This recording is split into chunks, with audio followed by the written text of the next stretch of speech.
సరైన ప్రాపర్టీని ఎంచుకోవడంలో తికమక పడుతున్నారా? ఇక ఆ కన్ఫ్యూజన్ వద్దు. అపార్ట్మెంట్లు, విల్లాలు, ప్లాట్లు మీకు కావలసినవన్నీ ఒకే చోట. నమస్కారం, వెల్కమ్ టు సుమన్ టీవీ. నేను గీతాంజలి. ధనత్రయోదశి ఏ రోజున? శనివారమా లేకుంటే ఆదివారమా? అంటే అక్టోబర్ 18, 19 అనేది పెద్ద సందేహం మనలో చాలా మందికి ఉందండి. అలాగే ఆ రోజున ప్రధానంగా ఎటువంటి పూజా కార్యక్రమాలు మనం చేసుకోవాలి? ధనత్రయోదశి అనగానే లక్ష్మీ ఆరాధన చేస్తాం. అలా కొంతమంది ఖచ్చితంగా ఆ రోజు బంగారం కొనుక్కొని తెచ్చుకుంటారు. కానీ ఇప్పుడు కొనే పరిస్థితి అయితే లేదు. కానీ ఆ రోజు అసలు పూజ ఎలా చేసుకోవాలి, ఎవరి ఆరాధన ప్రధానంగా చేయాలి, విధానం అంటూ ఉందా, కొన్ని నియమాలన్నీ ఉంటాయంటారు. అవన్నీ ఏంటో తెలుసుకుందాం. వివరించేందుకు ప్రస్తుతం మనతో పాటు ఉన్నారు. గత 15 సంవత్సరాలుగా 30,000కు పైగా జాతక పరిశీలన చేసి ఎంతోమంది జీవితాల్లో వెలుగులు నింపినటువంటి, అంటే ఒక మార్పును తీసుకొచ్చారు, వారు ఏ విధంగా జీవితంలో బాగుపడతారో తెలియజేసినటువంటి అనుభవం కలిగిన ప్రముఖ జ్యోతిష్యులు బ్రహ్మశ్రీ నందిభట్ల శ్రీహరి శర్మ గురుగారు మనతో పాటు ఉన్నారండి. వారితో మాట్లాడి ధనత్రయోదశి గురించి పూర్తి వివరాలు తెలుసుకుందాం. గురుగారు నమస్కారం అండి. వాగర్థావివ సంపృక్తౌ వాగర్థ ప్రతిపత్తయే జగతః పితరౌ వందే పార్వతీ పరమేశ్వరౌ ఆదిత్యాయ చ సోమాయ మంగళాయ బుధాయ చ గురు శుక్ర శనిభ్యశ్చ రాహవే కేతవే నమః. శృంగేరి జగద్గురు పీఠాధిపతులకి, కంచి పీఠాధిపతులకి నమస్కారములు తెలియజేసుకుంటూ కార్యక్రమాన్ని ప్రారంభిద్దాం. గురుగారు, ధనత్రయోదశి ఫస్ట్ డేట్ ఒకటి చాలా సందేహం వచ్చేసిందండి. ఏ రోజున అనేది? శనివారమా లేకుంటే ఆదివారమా అండి? 18, 19? ఈ అక్టోబర్ నెల 18వ తారీఖు 19వ తారీఖు అని చాలామందికి ఈ ధనత్రయోదశికి, దీన్నే ధన్ తేరస్ అని అంటారు.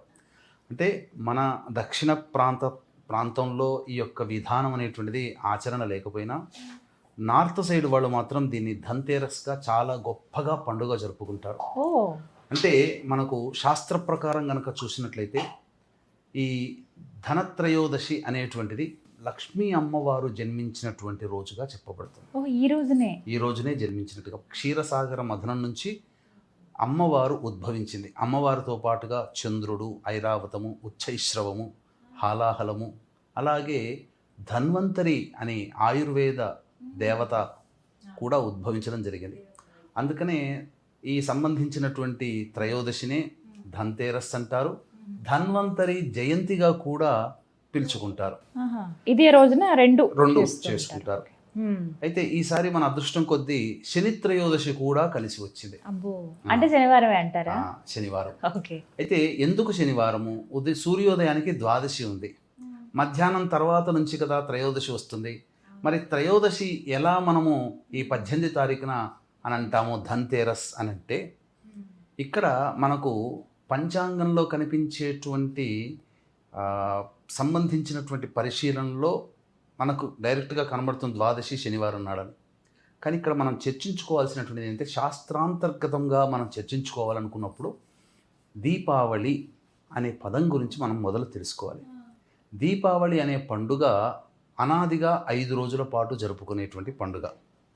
తరువాత అలాగే కొన్ని ప్రాంతాల్లో 3 రోజులు జరుపుకుంటారు. 5 రోజులు ఏంటంటే ధనత్రయోదశి, నరక చతుర్దశి, అమావాస్య, దీపావళి అమావాస్య, బలిపాడ్యమి, భగినీ హస్తభోజనం, యమద్వితీయ అని అంటారు. ఈ 5 రోజుల పాటు జరుపుకుంటారు. కాబట్టి ఈ 5 రోజుల పాటు జరుపుకునేటువంటి పండుగ ప్రదోష కాలం అయిన తర్వాత జరుపుకునేటువంటి పండుగ.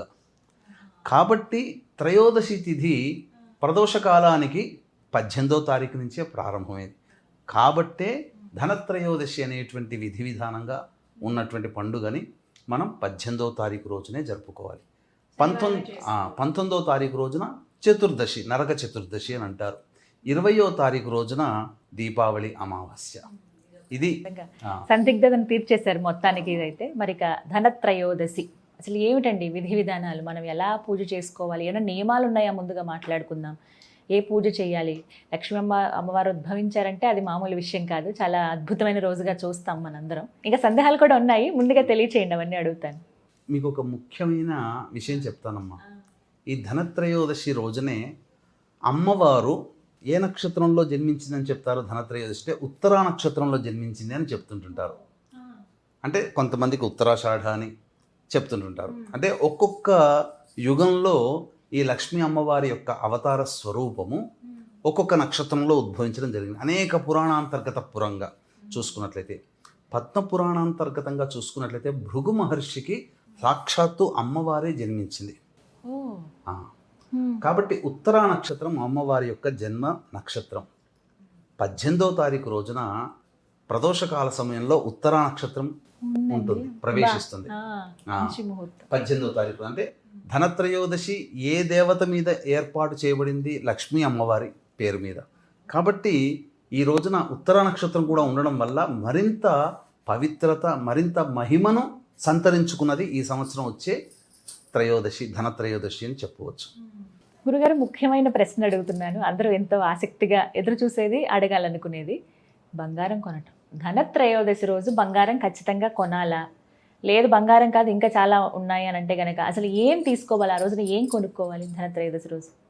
అంటే మనకు యుగయుగాల నుంచి కూడా చాలా పవిత్రత కలిగినటువంటిది, అందరూ కూడా ఇష్టపడేటువంటిది బంగారం. కొత్త కోడలు ఇంటికి వచ్చిన సందర్భంగా చేసుకునే మొట్టమొదటి పండుగ ఉన్నప్పుడు ఈ దీపావళి సందర్భంగా త్రయోదశి కాబట్టి బంగారం కొనడం, అంతో ఇంతో శక్తి ఉన్న వాళ్ళు బంగారం కొనడం అనేటువంటిది అనాదిగా వస్తున్నటువంటి ఆచారం. అయితే ప్రత్యేకించి ఈ రోజునే కొనాలనేటువంటిది అయితే మాత్రం నియమం లేదమ్మా. శక్తి ఉన్న వాళ్ళు తీసుకోవచ్చు. అందరికీ శక్తి ఉంటుందా? 20% మందికి శక్తి ఉంటుంది, మిగతా 80% మంది శక్తి లేదు. కాబట్టి బంగారుకి మారుస్వరూపమైనటువంటి కొన్ని వస్తువులు మనకు చెప్పబడ్డాయి. ఆ రోజున కొన్ని వస్తువులు తెచ్చుకోవాలి ఖచ్చితంగా. మన ఇంట్లో దరిద్రాన్ని అనగా ఇంటి యొక్క దోషాన్ని పారవేసేది ఏంటమ్మా? చీపురు.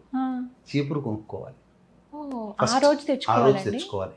లక్ష్మీ స్వరూపం అమ్మ. చీపురు అంటే ఏదో కాదు, లక్ష్మీ స్వరూపం. ఇంట్లో ఉన్న చీడనంతా పక్కకు పంపించేస్తుంది కదా, అదొకటి.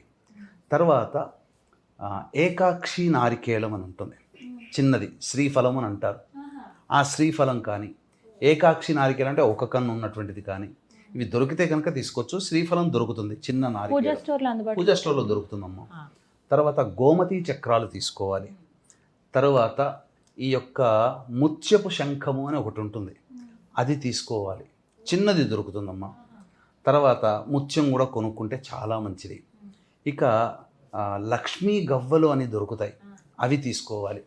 గోమతి చక్రాలు, ముత్యపు శంఖం, ముత్యము, లక్ష్మీ గవ్వలు, ఇలాంటివి వస్తువులు ఎన్నైనా 2, 3 అయినా తీసుకొని ఈ రోజున తీసుకొని భద్రపరచుకోవాలమ్మా. ఎందుకనంటే ఈ రోజున తీసుకున్నటువంటి వస్తువుకి ప్రాముఖ్యత వస్తుంది. ఎందుకంటే ధనత్రయోదశి రోజున లక్ష్మీప్రదమైనటువంటి వస్తువులు ఇంటికి తెచ్చుకుంటున్నాం. తెచ్చుకున్నటువంటి వాటికి శక్తిని ఏర్పరిచేటువంటిది దీపావళి అమావాస్య రోజున. మనం మరొక వీడియోలో చెప్పుకుందాం ఏ సమయంలో చెయ్యాలి, విశేషం ఏంటి అని. ఈ వస్తువులన్నీ తెచ్చుకున్న తర్వాత అవి ఇంట్లో భద్రపరచుకోవాలి, పూజా మందిరంలో భద్రపరచుకొని మనం దీపావళి రోజున పూజ చేసుకోవాలమ్మా. ఇవి ఈ యొక్క సంబంధించినటువంటి ధనత్రయోదశి సందర్భంగా ఖచ్చితంగా కొనవలసినవి ఇవి. ఖచ్చితంగా ధనత్రయోదశి రోజున పూజించవలసినటువంటి దేవత లక్ష్మీతో పాటుగా కుబేర స్వామి కూడా. వీళ్ళందరికంటే పై స్థాయిలో ఉన్నటువంటి ఈశ్వరుడు. ఈ ముగ్గురు కూడా ధనానికి సంబంధించినటువంటి సంకేతం. ఈ సృష్టి మొత్తంలో కూడా లక్ష్మీ కుబేరులకి ధనాన్ని అందించినటువంటి వాడు. ఒక చేతిలో మీరు చూసినట్లయితే స్వర్ణాకర్షణ భైరవ చిత్రపటం కనుక చూస్తే ఈశ్వరుడు 2 చేతులు గుండగా ఈ ధన ప్రవాహాన్ని ప్రసరింపచేస్తుంటే ఒక దోసిడితో, ఒకవైపున దోసిడితో లక్ష్మీ అమ్మవారు, ఇంకొక వైపున కుబేరుడు ఇలా పట్టుకొని నిల్చుంటారు. అంటే దీని అర్థం ఆ లక్ష్మీ కుబేరులకి కూడా సంపదనిచ్చేవాడు, మనకు సంపదనిచ్చేవాడు లక్ష్మీ కుబేరులు.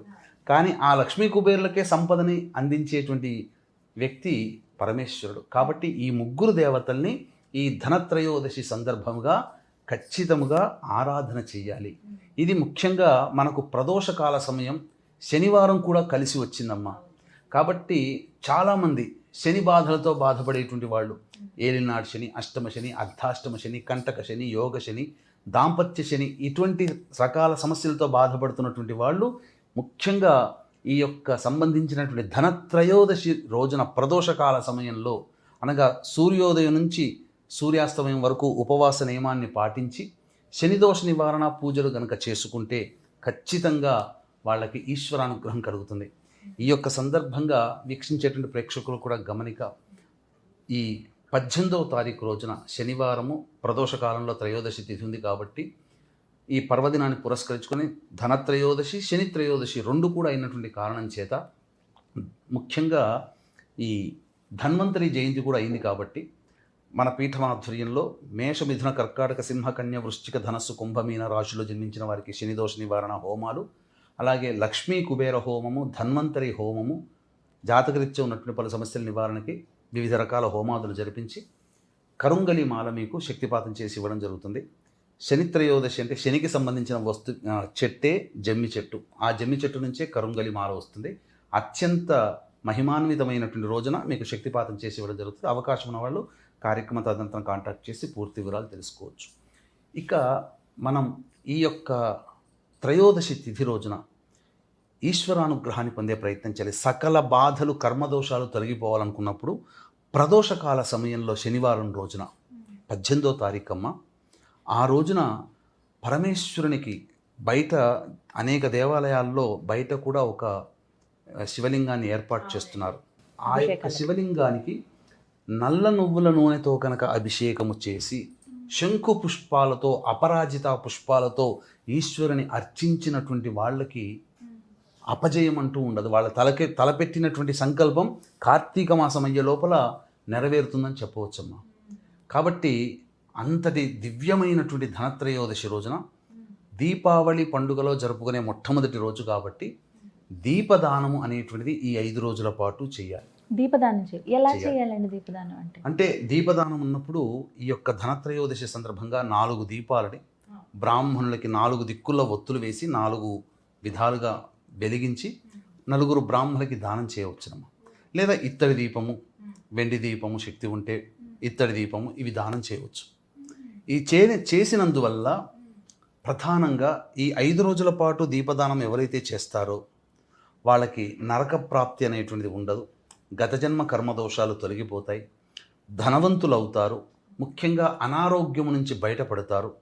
ఎందుకనంటే ఈ రోజున ధన్వంతరి కూడా జయంతి కాబట్టి విధానంగా చేసుకున్నటువంటి వాళ్ళకి, అంటే వీక్షించేటువంటి ప్రేక్షకుల్లో అందరూ కూడా 100లో 95% మంది పిల్లలు తప్ప, అంటే చాలా మటుకు 90% మంది ఏదో ఒక అనారోగ్య సమస్యతో బాధపడుతున్నారు కదా. ఈ ధనత్రయోదశి రోజున మీరు వాడేటువంటి యొక్క మందులకి చక్కగా ఆ సంబంధించినటువంటి ముందర పెట్టుకొని చిత్రపటం దేవుడి దగ్గర పెట్టి ఆ ధన్వంతరి ధ్యాన శ్లోకము లేదా ధన్వంతరి మూలమంత్రం కనుక, లేదా ఓం ధన్వంతరియై నమః అనే యొక్క నామాన్ని జపిస్తూ 1008 సార్లు కనుక జపం చేస్తే ఆ మందులకి, ఎందుకనంటే వైద్య రంగానికి మూలం ధన్వంతరి కాబట్టి ఆ యొక్క మందు చాలా ఉపయోగపడుతుందమ్మా. చాలా మటుకు చెప్పదలిచినట్లయితే కొత్తగా ఏదైనా మందు వాడాల్సినప్పుడు ఈ ధనత్రయోదశి రోజున రోగానికి మందు వాడతారు. అద్భుతంగా పనిచేస్తుంది. ఇప్పటికీ కూడా నాకు తెలిసినటువంటి ఆయుర్వేద వైద్యులు, ఈ సంబంధించినటువంటి ఆయుర్వేద వైద్యులు వైజాగ్లో ఉంటారు. తేజస్వి అని, విశ్వనాథ్ తేజస్వి అని, చక్రవర్తుల విశ్వనాథ్ తేజస్వి. ఆయన వాళ్ళ ఇంట్లో ఖచ్చితంగా ఈ రోజున ధన్వంతరి హోమం జరిపించుకుంటారు. ఎందుకంటే ఆయుర్వేదంలో వాళ్ళు చాలా ఆరితేలిన వాళ్ళు. చింతలూరు ఆయుర్వేద వైద్యం వాళ్ళు ఖచ్చితంగా ధన్వంతరి హోమం చేస్తారు ఈరోజు. కాబట్టి అమ్మ, విశేషమైనటువంటి పండుగ. ఖచ్చితంగా బంగారం కొనాలని ఏమి చెప్పబడలేదమ్మా. ఈ వస్తువులు, కొత్త వస్తువులు కొనుక్కోవచ్చు, కొత్త దుస్తులు కొనుక్కోవచ్చు. నలుపు రంగు అనేటువంటిది లేకుండా, డార్క్ కలర్వి కాకుండా ఆరెంజ్ కలర్వి, తెల్లవి అనేటువంటివి కొత్త వస్తువులు కొనుక్కోవచ్చు. వెండి కొనుక్కోవచ్చు అమ్మా. ముఖ్యంగా బంగారం కూడా కొనుక్కోవచ్చు. లేదా బంగారంతో సమానమైనటువంటి మారేడు దళములు కానీ, జమ్మి ఆకులు. ఎందుకంటేనమ్మా, బంగారం ఎక్కడ పుట్టింది? అగ్నిలో పుట్టింది. అగ్ని ఎక్కడ పుట్టింది? జమ్మి చెట్టులో పుట్టింది. అందుకే జమ్మి చెట్టు చాలా పవిత్రం. బంగారం అని అందుకని ఇప్పుడు చాలా మంది కరుంగలి మాలలు ధరిస్తున్నారు చూడండి, జమ్మి చెట్టు నుంచే వచ్చింది. మరి అందుకనే నరదృష్టి, నరఘోష అన్ని అత్యంత మహిమాన్వితమైనటువంటిది కాబట్టే ఆ జమ్మి ఆకుల్ని తెచ్చుకొని పెట్టుకున్నా చాలా విశేషం అమ్మా ఈ త్రయోదశి తిథి రోజున, 18వ తారీఖు రోజున. కాబట్టి అందరూ కూడా లక్ష్మీ అమ్మవారిని ఈ రోజున సాయంకాలము, అంటే ఉత్తర నక్షత్రం ప్రారంభమవుతుంది కదమ్మా, సుమారుగా 7 గంటల నుంచి 9 గంటల మధ్యకాలంలో వృషభ లగ్నం ఉంటుంది. ఆ సమయంలో గనక లక్ష్మీ అమ్మవారి పూజ చేసుకున్న, ఈశ్వరునికి ప్రదోషకాల సమయంలో అభిషేకము పూజ చేసుకున్న, లక్ష్మీ అర్చన చేసుకున్న, లేదా ఈ ధనత్రయోదశి రోజున ఆదిశంకరాచార్య విరచితమైనటువంటి కనకధారా స్తోత్రాన్ని కంటిన్యూస్గా ఆ 2 గంటల పాటు ఇంట్లో పారాయణం చేయండి. చాలా విశేషం అమ్మ. చాలా, ఎందుకనంటే మళ్ళీ మళ్ళీ ఇటువంటి కాంబినేషన్, అమ్మవారి జన్మ నక్షత్రము, అమ్మవారి జయంతి అయినటువంటి ధనత్రయోదశి, ధన్వంతరి జయంతి కలిసి రావడం మాత్రం దుర్లభం. మరియు శనివారము కూడా కలిసి రావడం అనేది అత్యంత దుర్లభమైనటువంటి రోజు. కాబట్టి వీక్షించేటువంటి మన సుమన్ టీవీ ప్రేక్షకులు ఎంతైనా కానీ వీలు చేసుకొని లక్ష్మీ సహస్రనామ పారాయణం, లేదా చిన్న నామం ఓం శ్రీం మహాలక్ష్మీ నమః చాలు, లేదా ఓం మహాదేవ్యై చ విద్మహే విష్ణుపత్న్యై చ ధీమహి తన్నో లక్ష్మీ ప్రచోదయాత్, ఈ యొక్క మంత్రాన్ని 1008 సార్లు ఆ 7 నుంచి 9 గంటల మధ్యకాలంలో కనుక చేస్తే మీకు చెప్తున్నానమ్మా, ఆర్థిక బాధలు సంపూర్ణంగా తొలగిపోతాయి. ఈ నోటి వాక్కు చాలా చక్కగా వివరించారండి. ధన్యవాదాలు గురుగారు. సర్వం శ్రీ ఉమామహేశ్వర పరబ్రహ్మార్పణమస్తు.